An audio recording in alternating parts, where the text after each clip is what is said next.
Alright, this is how the process works on paper. First you have some type of container. In this case it's going to be cylindrical, and then you fill it with water.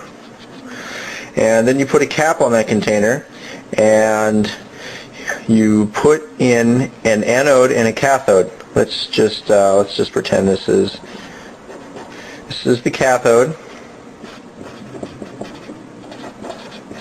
and the cathode is negatively charged.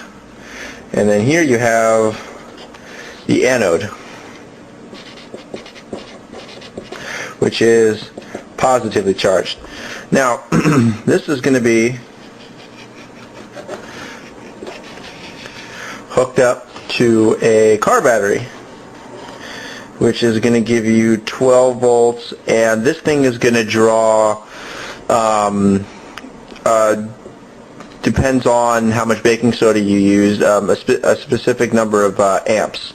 But you are going to get 12 volts, obviously, because that's what a car battery puts out. And once you start to pass a current through using the water as a medium, it's going to generate little bubbles that are going to start to come up off of the both positively charged and negatively charged sides for the anode and cathode. You trap the gas and you run it through some kind of tube out into the intake of the vehicle, usually through the vacuum line, or you could do it in the airbox.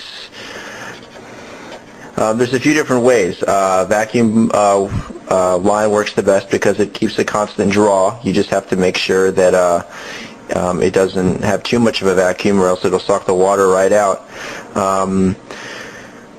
That's pretty much it. And in the next video I'll explain how I use the baking soda to speed up the reaction as using it as an electrolyzer, and what kind of can to use and what's the difference.